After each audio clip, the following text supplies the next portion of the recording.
안녕하세요. 저는 올해 42살 이진혁입니다. 지금으로부터 8년 전 제 인생이 도박으로 날아갔다가 다시 일어선 제 이야기를 들려드리겠습니다. 시작하기 전에 먼저 제 삶을 잠깐 소개해드리고 싶습니다. 저는 제주도에서 부모님 밑에서 자랐습니다. 평범한 가정이었지만 부모님은 언제나 성실함을 강조하셨습니다. 덕분에 저는 어려서부터 나름 책임감 있고 공부에도 꾸준히 힘을 쏟을 줄 아는 아이로 자랐습니다. 중고등학교 시절에도 항상 상위권을 유지했고 선생님들이 믿고 맡겨주시는 학생이었습니다. 체격도 건강했고 키나 외모도 모난 데가 없어서인지 친구들에게도 인기가 많았습니다.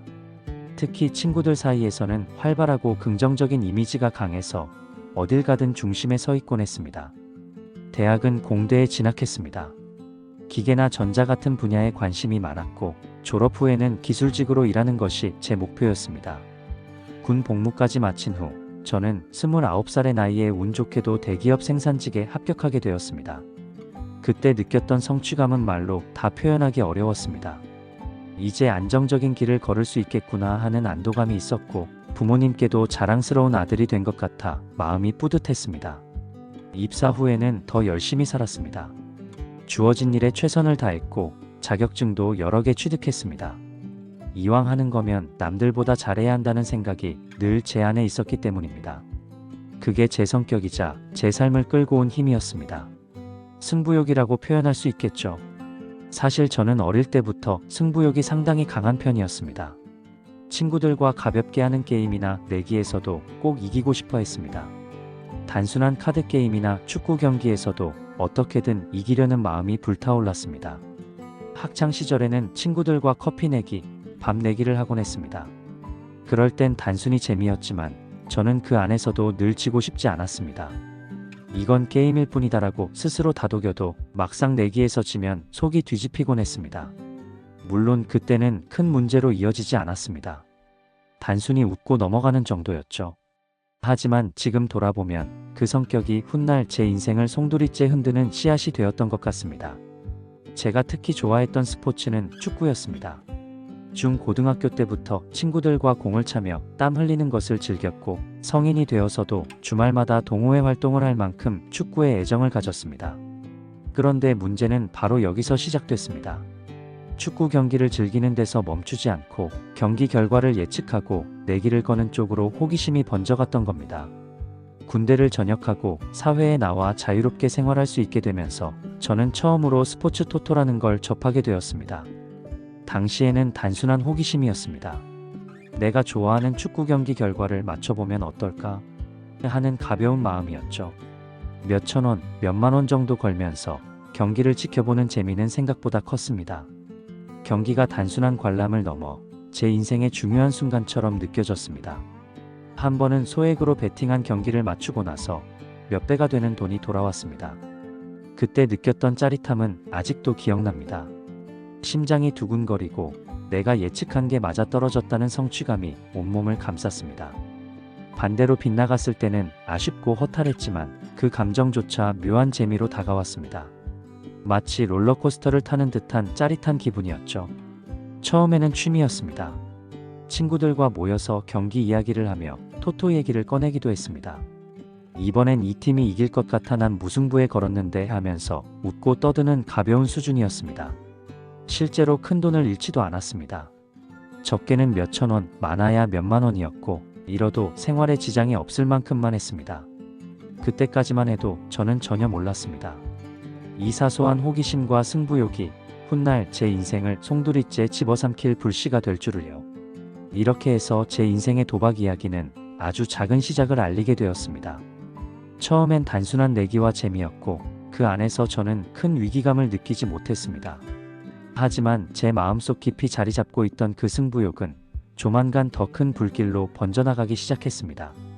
그리고 그 불길은 제가 애써 쌓아올린 성실한 삶과 안정적인 직장을 무너뜨리는 무시무시한 화마가 되고 말았습니다. 그런데 사람 마음이라는 게 참 묘하더군요. 처음에는 단돈 10,000원, 20,000원으로도 심장이 두근거렸습니다. 공 하나가 굴러가는 것만 봐도 가슴이 터질 것 같았고 심판의 휘슬 소리에 온몸이 긴장하곤 했습니다. 내가 선택한 팀이 골을 넣으면 세상을 다 가진 듯한 기분이 들었고 반대로 빗나가면 잠깐의 허탈감이 몰려왔습니다. 하지만 그 허탈함마저도 묘하게 저를 다시 배팅판 앞으로 끌어당겼습니다.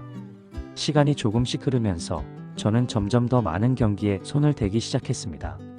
처음에는 제가 잘 아는 축구 경기만 했습니다. 유럽 리그, 국가대표 경기, 그리고 K리그까지. 하지만 점점 익숙해지다 보니 농구, 야구, 심지어 제가 제대로 알지도 못하는 종목들까지 건드리게 되었습니다. 이 정도는 알 수 있겠지라는 근거 없는 자신감이 있었고 그게 제 승부욕과 맞물려 저를 점점 더 깊은 곳으로 끌고 갔습니다. 저는 원래 무엇을 하든 최선을 다해야 한다는 성격을 가지고 있었습니다. 그 성격이 공부와 회사 생활에서는 장점이 됐지만 도박 앞에서는 독이 되고 말았습니다. 다른 사람들은 단순히 재미삼아 베팅하고 결과를 잊어버리곤 했지만 저는 아니었습니다. 경기가 끝나고 나면 바로 결과표를 확인하고 틀린 원인을 분석했습니다. 왜 내가 선택한 팀이 졌을까? 다음에는 어떤 변수를 고려해야 할까? 하면서 마치 전술 분석가처럼 경기를 되새겼습니다. 처음엔 소액이라 크게 상처받을 일도 없었습니다. 하지만 이기는 순간의 짜릿함은 점점 제 뇌리에 강하게 각인됐습니다. 맞췄을 때의 성취감, 그리고 계좌에 꽂히는 돈을 확인할 때의 전율. 그 기분을 다시 느끼고 싶어 더 자주, 더 큰 금액을 걸게 되었습니다. 제가 모르는 사이에 습관이라는 이름으로 제 일상에 파고든 겁니다. 회사 생활은 여전히 잘하고 있었습니다. 선배들과의 관계도 원만했고 후배들에게는 인정받는 선배였습니다. 하지만 제 마음 한구석에는 항상 다음 경기가 자리 잡고 있었습니다. 퇴근길 지하철 안에서도 자격증 시험 공부를 하다가도 머릿속엔 늘 오늘 어떤 경기가 있지? 라는 생각이 맴돌았습니다. 그 무렵 제 삶은 두 개의 축으로 나눠지고 있었습니다. 낮에는 성실한 회사원 이진혁, 밤에는 경기 결과에 몰입하는 배터 이진혁. 겉으로는 티가 나지 않았지만 제 안에서는 분명히 다른 세계가 자라나고 있었습니다. 가끔은 친구들과의 술자리에서도 티가 났습니다. 누군가 농담처럼 야, 이번 주말에 무슨 팀이 이길까? 라고 물으면 저는 너무 진지하게 분석을 늘어놓곤 했습니다. 이번엔 이 선수가 부상이라 전력이 약해라든가 홈 어드밴티지가 있으니 무승부 확률이 커라든가 말이죠. 친구들은 그냥 재미로 한 말인데 저는 그게 제 삶의 중요한 문제처럼 받아들였습니다. 그러다 보니 친구들이 저를 보고 너 너무 몰입하는 거 아니냐? 라고 농담 섞인 충고를 하기도 했습니다. 그럴 때마다 저는 웃으며 그냥 취미야 스트레스 푸는 거지 뭐하고 넘겼습니다. 하지만 제 속마음은 달랐습니다. 저는 이미 그 작은 재미가 없으면 하루가 허전할 정도로 빠져들고 있었습니다. 특히 주말은 제게 축제 같은 날이었습니다. 아침부터 경기를 분석하고 라인업을 확인하고 가능성을 따졌습니다. 회사 업무보다 오히려 더 집중했을지도 모릅니다. 그렇게 하루 종일 경기에 매달려 있다 보면 월요일이 다가오는 게 싫지 않을 정도였습니다. 회사 일은 힘들었지만 주말만 버티면 다시 내 세계가 펼쳐졌으니까요. 문제는 바로 그때부터였습니다. 처음엔 생활비와 별도로 남는 돈으로만 베팅을 했습니다. 잃어도 크게 타격이 없도록 선을 지켰습니다. 하지만 사람 마음은 늘 더 많은 걸 원하죠. 조금만 더 걸었으면 수익이 2배였는데 하는 아쉬움이 남았고 그 아쉬움은 다음번 베팅 금액을 키우게 만들었습니다. 이쯤 되면 사실 제 안에서도 알 수 있었습니다. 아, 이거 조금 위험한데. 하지만 그때는 제 자신을 합리화했습니다. 나는 절대 크게 잃지 않아. 난 분석을 하고 하니까 다르다. 그렇게 스스로를 속이며 점점 더 깊이 빠져들었습니다.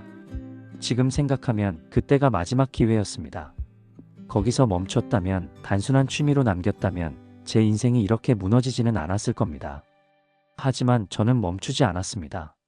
오히려 점점 더 빠져들었고 제 승부욕은 이제 단순한 성격이 아니라 제 삶을 조여오는 덫이 되고 있었습니다. 그리고 결국 그 덫은 제 통장을 통째로 비워버리고 제 삶을 완전히 흔드는 시련으로 다가왔습니다. 어느 날 친한 친구가 조심스럽게 말을 꺼냈습니다. 야, 너 토토 좋아하지? 근데 너 그거 복권방 가서 하는 거 말고 인터넷에서 하면 훨씬 편하다. 그게 바로 사설 토토 사이트였습니다. 처음에는 의심스러웠습니다. 합법도 아닌데 괜찮을까? 하는 생각이 들었습니다. 하지만 친구는 이미 그 세계에 깊이 발을 담그고 있었고 저에게 당연한 듯 얘기했습니다. 거긴 배당률도 더 좋고 경기 수도 많고 실시간으로도 할 수 있어. 호기심은 언제나 저를 잡아 끌었습니다. 저는 결국 친구가 알려준 사이트에 가입했고 그날 처음으로 사설 토토에 베팅을 했습니다. 처음에는 공식 토토처럼 소액만 걸었습니다. 그런데 결과는 놀라웠습니다. 배당률이 높다 보니 적은 돈을 걸어도 꽤 큰 금액이 돌아왔습니다. 그 순간 제 안의 승부욕은 다시 불붙었습니다. 아, 이거다. 여기서 내가 진짜 승부를 볼 수 있겠다. 합법적인 토토는 참여할 수 있는 금액에 제한이 있었습니다. 그런데 사설은 달랐습니다. 원한다면 몇백만 원이든 몇천만 원이든 걸 수 있었습니다. 바로 이 점이 저를 더욱 자극했습니다. 내가 분석만 잘하면 큰 돈도 벌 수 있겠다. 이 단순하고 위험한 생각이 제 머릿속을 지배하기 시작했습니다. 처음 몇 번은 순조로웠습니다. 잘 아는 축구 리그 경기에 걸었고 몇 번은 기가 막히게 맞아떨어졌습니다. 계좌에 돈이 불어나자 저는 세상을 다 가진 것 같은 기분을 느꼈습니다. 그 순간만큼은 회사 일에서 느끼던 성취감과는 비교도 되지 않았습니다. 이걸로 인생 한 번에 바꿀 수 있겠다. 제 안에서 위험한 기대가 자라나기 시작했습니다. 그런데 세상 일이 늘 그렇듯 좋은 날만 있는 건 아니었습니다. 한 번은 자신있게 걸었던 경기가 완전히 빗나갔습니다. 그날 저는 친구들과 술자리에 있었는데 휴대폰 알림을 보고 순간 얼어붙었습니다.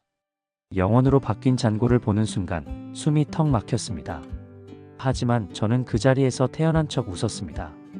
친구들은 아무것도 몰랐고 저는 속으로만 이를 악물었습니다. 다음번엔 무조건 복구한다. 내가 틀린 이유는 명확해. 다음엔 절대 안 진다. 그날 이후 저는 사설 토토에 더 깊이 빠져들었습니다. 처음엔 몇만 원, 몇십만 원이던 베팅이 어느새 100만 원 단위로 커졌습니다. 잃은 돈을 되찾아야 한다는 조급함, 그리고 더 크겠다면 인생을 바꿀 수 있다는 욕심이 저를 휘감았습니다. 회사에서도 제 모습은 조금씩 변해갔습니다. 예전에는 점심시간에도 동료들과 어울려 대화하고 웃던 사람이었는데 이제는 혼자 휴대폰만 들여다보며 경기 결과를 확인했습니다. 눈앞의 업무보다도 머릿속에서는 늘 경기 분석과 배당 계산이 떠나지 않았습니다. 더 큰 문제는 밤이었습니다. 자기 전에 잠깐만 보겠다고 들어간 사이트에서 몇 시간씩 빠져들었습니다. 경기가 끝나고 새벽이 되어도 마음은 진정되지 않았습니다. 이기면 더 걸고 싶고 지면 어떻게든 복구하고 싶었습니다. 그렇게 제 생활 리듬은 조금씩 무너지기 시작했습니다. 제가 왜 멈추지 못했을까요? 사실 저도 알고 있었습니다. 그건 단순히 돈 때문이 아니었습니다. 이겼을 때의 짜릿함, 잃었을 때의 분노, 그리고 다시 복구했을 때의 안도감. 그 모든 감정이 제 안에서 하나의 중독이 되어버린 겁니다. 저는 그렇게 서서히, 그러나 확실하게 제 인생의 가장 위험한 길로 발을 내딛고 있었습니다. 저는 점점 더 깊이 사설 토토에 빠져들었습니다. 처음에는 몇만 원이었지만 이제는 100만 원 단위가 당연해졌습니다. 나는 분석을 하고 준비를 하니까 다르다. 이 근거 없는 자신감이 저를 지탱했습니다. 하지만 현실은 잔인했습니다. 어느 날이었습니다.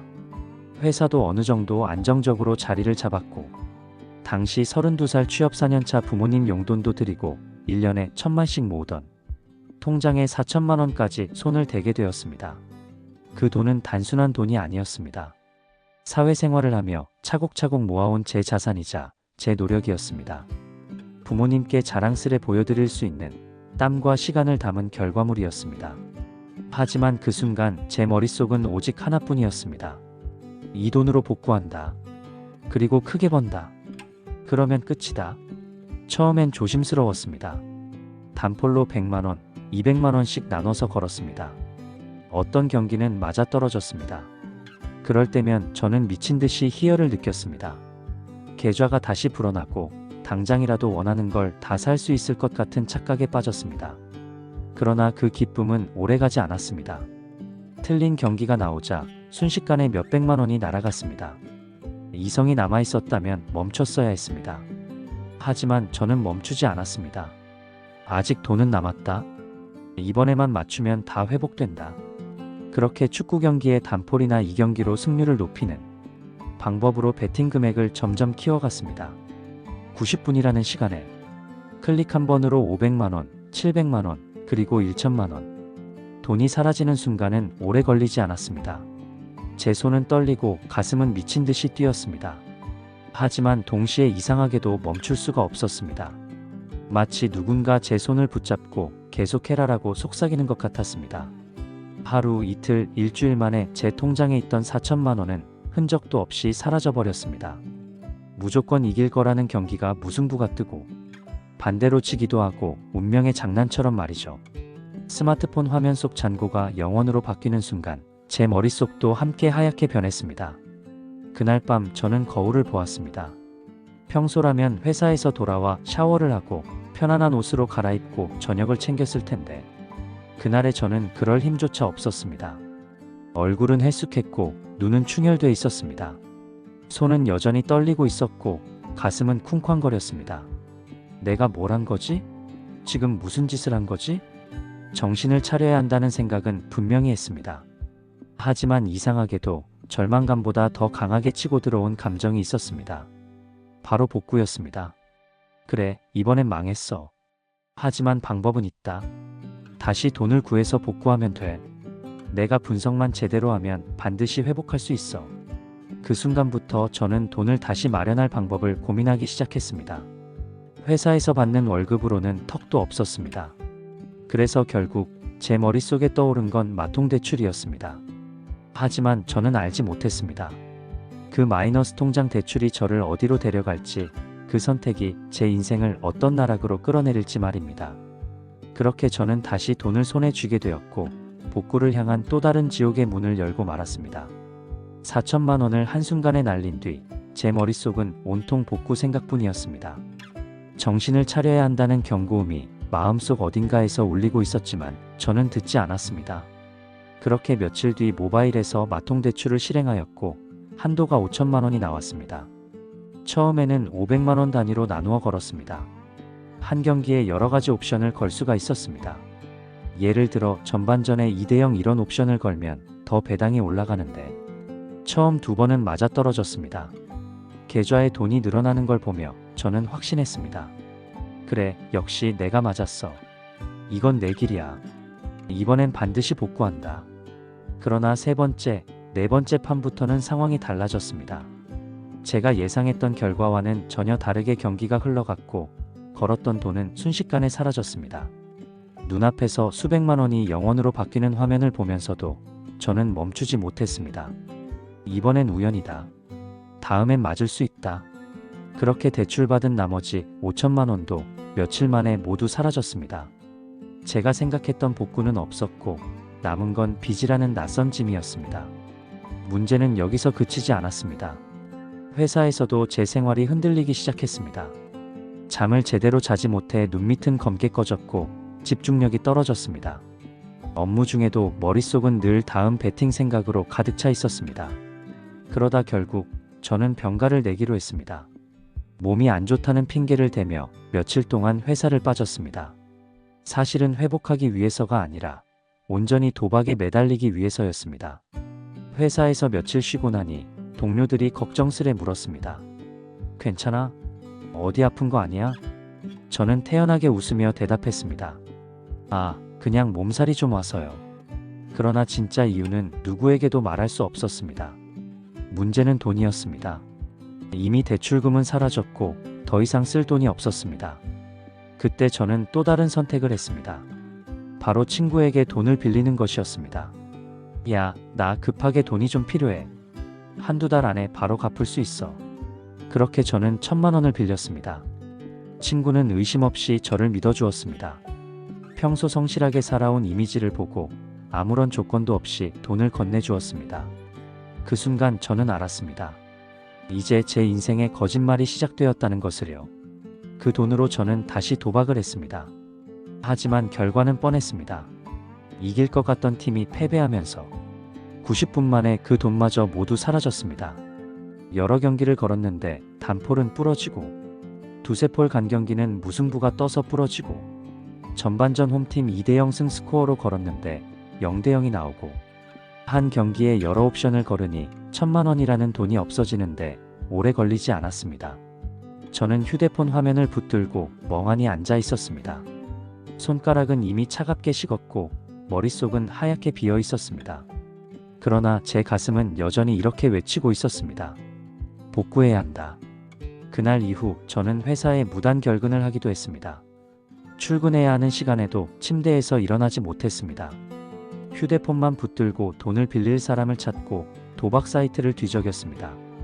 정상적인 사회인의 모습은 점점 사라지고 거짓말과 핑계, 그리고 절망만이 제 삶을 채워갔습니다. 그때의 저는 이미 알고 있었습니다. 이 길이 끝내 저를 파괴할 거라는 거요. 알면서도 멈추지 못했고 오히려 더 깊은 곳으로 달려가고 있었습니다. 그리고 저는 결국 또 다른 지인에게 3천만 원을 빌리게 됩니다. 그 돈마저 며칠 안에 모두 사라진 것은 아마 여러분도 예상하실 수 있겠죠. 그때부터 저는 점점 더 미쳐갔습니다. 회사 출근은 뒷전이었고 지각과 무단 결근이 늘어갔습니다. 새벽 출근길에 오르다가도 휴대폰 속 경기 결과만 확인하다가 발길을 돌린 적도 있었습니다. 제 인생의 중심은 회사도 가족도 제 자신도 아니었습니다.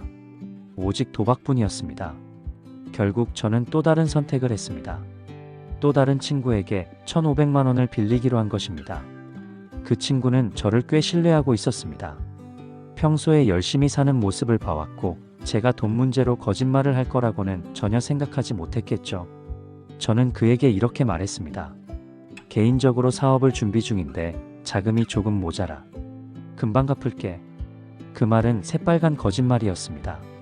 하지만 저는 이미 죄책감을 느낄 겨를조차 없었습니다. 제 머릿속은 오직 돈을 어떻게든 구해야 한다는 생각뿐이었으니까요. 그는 잠시 망설였지만 결국 저를 믿고 돈을 빌려주었습니다. 1,500만 원이 제 통장에 들어오는 순간 저는 안도의 한숨을 내쉬며 다시 심장이 뛰기 시작했습니다. 이 돈이면 충분하다. 하지만 결과는 뻔했습니다. 처음엔 500만 원씩 나눠 걸었습니다. 하루 종일 컴퓨터 앞에 앉아 경기를 분석하고 선수 분석도 하고 전력 분석과 디테일한 분석을 했습니다. 이번엔 틀리지 않을 거라 확신했죠. 사이트에 접속해 베팅을 반복했습니다. 첫 경기에서 이겼습니다. 계좌에 돈이 늘어나자 가슴이 벅차올랐습니다. 그래, 역시 내가 틀릴 리가 없어. 그러나 두 번째, 세 번째 경기에서 돈은 순식간에 증발해버렸습니다. 손끝은 떨렸고 이성을 잃은 눈은 이미 광기에 휩싸여 있었습니다. 돈이 날아갈 때마다 이번에만 다시 걸면 된다는 생각이 들었습니다. 결국 마지막 1,500만 원도 불과 몇 경기 만에 잃게 되었습니다. 제 계좌는 다시 영원이 되었고 저는 멍하니 화면만 바라봤습니다. 눈앞이 핑 돌고 가슴은 쿵쾅거렸습니다. 손으로 머리를 감싸쥐고 바닥에 주저앉았습니다. 도대체 나는 왜 이러고 있는 걸까? 왜 멈추지 못하는 걸까? 하지만 그런 절망도 오래가지 않았습니다. 저는 곧바로 또 다른 방법을 찾기 시작했습니다. 절망 속에서도 다시 희망을 만들어내는 그 어리석은 집착이 저를 놓아주지 않았습니다. 그때부터 저는 밥도 제대로 먹지 않았습니다. 입맛은 사라졌고 몸무게도 눈에 띄게 줄었습니다. 거울 속 제 모습은 이미 사람이 아니었습니다. 수척한 얼굴, 충혈된 눈, 떨리는 손가락. 하지만 제 뇌리는 오직 도박과 복구 생각뿐이었습니다. 잠도 잘 수 없었습니다. 눈을 감으면 경기 장면이 떠올랐고 새벽마다 휴대폰을 들여다보며 새로운 베팅 기회를 찾았습니다. 그렇게 제 몸과 마음은 점점 망가져갔습니다. 그러던 어느 날 저는 또다시 돈을 빌리기 위해 전화를 걸고 있었습니다. 이제는 누구에게든 상관없었습니다. 제 삶은 이미 거짓말과 빚, 그리고 도박에 완전히 갇혀버린 상태였습니다. 그 시절에 저는 진정한 미치광이였습니다. 그때 제 머릿속에 떠오른 사람이 있었습니다. 바로 아버지였습니다. 평생 성실히 살아오신 아버지. 제주도에서 조용히 생활하시면서 늘 가족을 먼저 생각하셨던 분. 그런 아버지에게 손을 벌리는 것이 얼마나 큰 죄인지 저는 알고 있었습니다. 하지만 그때의 저는 이성보다 절박함에 사로잡혀 있었습니다. 저는 아버지께 전화를 걸었습니다. 저 사실 요즘 회사 다니면서 준비하는 게 하나 있어요. 제가 가진 기술을 살려서 조금만 시작하면 앞으로는 회사에 의존하지 않아도 될 것 같아서요. 제 목소리는 떨렸습니다. 하지만 떨림은 죄책감 때문이 아니라 그 순간에도 돈을 받아야 한다는 집착 때문이었습니다. 아버지는 잠시 말을 잇지 못하셨습니다. 그리고는 조용히 물으셨습니다. 진혁아, 너 괜찮은 거지? 무리하는 건 아니지? 저는 곧바로 대답했습니다. 네, 아버지. 제가 계산해 봤는데 이번에만 조금 도움을 주시면 앞으로는 정말 안정적으로 갈 수 있을 것 같아요. 사실 제 속마음은 복구에 대한 불타는 집착뿐이었습니다. 며칠 뒤 아버지는 결국 저를 믿으셨습니다. 그래, 네가 그렇게 말한다면 아버지가 도와줄게. 하지만 무리하지 말고 정말 조심해야 한다. 그 말과 함께 제 통장에는 3천만 원이 입금되었습니다. 그 순간의 감정은 이루 말할 수 없었습니다. 죄책감, 안도감, 그리고 다시 찾아온 기회라는 착각이 동시에 밀려왔습니다. 저는 잠시 동안 눈물이 날 정도로 벅찼습니다. 그래, 아버지를 실망시키지 말아야지. 이번엔 반드시 성공해야 한다. 하지만 여러분도 아시겠죠? 그 돈이 제 손에 들어오자마자 저는 곧장 사설 토토 사이트를 열었습니다. 그리고 그날 있던 경기에 옵션 경기도 미친 듯이 걸었고 적중한 경기도 있었지만 멈추지 못하고 다시 찾아야 한다는 욕심에 나중엔 눈이 돌아 사다리도 타기도 합니다. 한 번에 200, 300을 잃으면 500만 원 이렇게 베팅 금액도 늘리고요. 아버지가 빌려주신 3천만 원도 불과 며칠 만에 모두 날려버렸습니다. 돈이 사라지는 속도는 상상 이상이었습니다. 운 좋게 맞은 축구 단폴 경기와 사다리가 적중하여 계좌가 불어나는 듯 했지만 결국 한순간의 잘못된 선택으로 모든 돈은 흔적도 없이 사라졌습니다. 통장이 0원을 찍는 순간 저는 그대로 바닥에 주저앉았습니다. 아버지에게까지 거짓말을 했는데 나는 이제 어디로 가야 하지? 그 순간 제 마음속에 스멀스멀 올라온 건 죽고 싶다는 생각이었습니다. 차라리 이 고통을 끝내고 싶다. 이렇게 사느니 차라리 사라지는 게 낫다. 그날 밤 저는 회사 화장실에 혼자 앉아 있었습니다. 저는 그대로 변기 위에 주저앉아 고개를 떨궜습니다. 그동안 제가 벌었던 돈, 대출받은 돈, 친구와 지인에게 빌린 돈, 그리고 아버지께 거짓말까지 해서 받아낸 돈까지 모두 제 손가락 끝에서 몇 번의 클릭으로 사라져버렸습니다. 그 순간 제 안에서 무언가가 폭발했습니다. 손에 쥔 휴대폰을 바닥에 내던지고 두 주먹으로 화장실 벽을 마구 내리쳤습니다. 단단한 타일에 부딪힐 때마다 손등이 찢어져 피가 났지만 아픔은 전혀 느껴지지 않았습니다. 오히려 그 고통이 제 안의 분노와 자책을 조금이라도 달래주는 것 같았습니다. 내가 왜 이랬을까? 도대체 왜 멈추지 못했을까? 눈물이 왈칵 쏟아졌고 저는 울부짖듯 주먹을 휘둘렀습니다. 결국 타일 하나가 산산조각 나며 부서져 버렸습니다. 깨진 파편 사이에 피가 번져갔지만 제 마음은 오히려 더 시커멓게 타들어갔습니다. 그때 문득 고개를 들었을 때 거울 속 제 모습이 보였습니다. 붉게 충혈된 눈, 피 묻은 손, 그리고 허탈하게 웃고 있는 얼굴. 그건 더 이상 제가 아니었습니다. 그저 도박에 잠식된 괴물이 서 있을 뿐이었습니다. 그 자리에서 저는 주저앉아 한참을 울었습니다. 이 고통을 끝내고 싶다. 머릿속에는 끊임없이 그런 생각이 떠올랐습니다. 하지만 아이러니하게도 그 절망 속에서도 또 다른 목소리가 끊임없이 속삭였습니다. 아직 방법은 있어. 다시 돈을 구하면 돼. 어떻게든 마련해서 한 번만 더 걸어보자. 그 목소리는 너무나 달콤했고 저는 그 속삭임에 저항할 힘조차 없었습니다. 그날 이후 제 삶은 완전히 무너졌습니다. 회사에는 더 이상 나가지 않았습니다. 동료들과의 연락도 가족과의 통화도 모두 피했습니다. 밥도 제대로 먹지 않았고 사람들과의 연락도 모두 끊었습니다.